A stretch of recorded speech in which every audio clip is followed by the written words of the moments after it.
Sometimes we go through life being stuck between a rock and a hard place, being unsure of which way and side to choose. But within that moment of feeling landlocked, one may find its own way through the fields of life. And today, we are talking about a country that is doing just that. A country stuck between two giants named China and India. And this is the first time we are talking about the country called Bhutan. Bhutan may only be 38,737 square kilometers, but it does have a population of 742,737 people. And quite surprisingly, that means it has a density of 19.2 people per square kilometer. This is because the country sees so many lightning storms because they are way up high in the Himalayan mountains. And the thunder dragon is also called Druk, which is a national symbol appearing on their flag. Now, because portions of Bhutan are way up in the Himalayan mountains, the capital, Thimphu, is ranked third in the world when it comes to the highest capitals based off of altitude. And it comes in at an altitude of 8,612 feet. Now, what's fascinating about Bhutan is it is a democracy, but also has a constitutional monarchy. The first election was actually held in 2008. However, the country does have a king named Jigme Khesar Namgyal Wangchuk.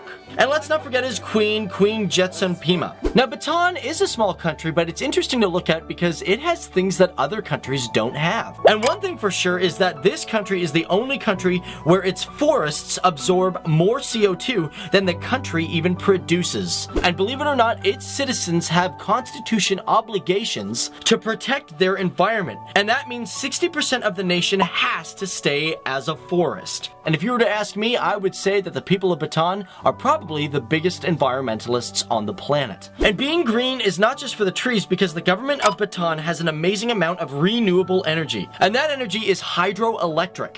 As a matter of fact, they produce more electricity than they need, and much of it is exported. And when it comes to other forms of energy, the country has no petroleum or gas reserves that are currently known about that. Their highest import is indeed refined petroleum, making up 25% of their imports, with their total import costs being $237 million worth of goods. But their exports equal $169 million according to the OAC, and 59% of that is ferroalloys, along with carbides being 14%. Now, for a long time in Bhutan, things like the internet and television were completely banned. Now, it might be shocking to you, but let's be real, foreigners were even banned from entering the country until 1974. However, by 1999, the government lifted the television ban, stating that it was a step into happiness and bringing the country modernized. Because Bhutan is the only country to completely ban the use of tobacco. And this was with the Tobacco Control Act that was introduced in 2010, which led to 59 arrests. However, in 2012, they amended the law, and if you still have too much tobacco on you, you can get time, but they really wanted to downplay the seriousness of it all. But please don't smoke.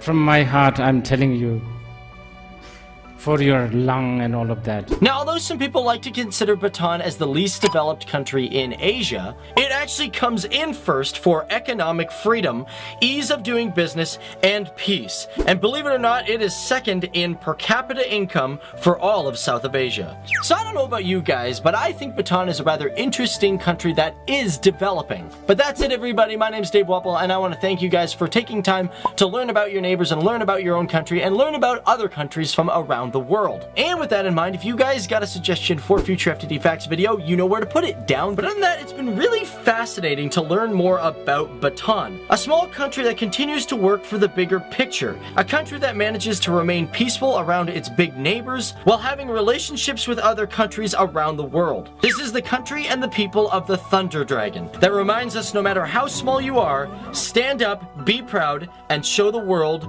your true thunder.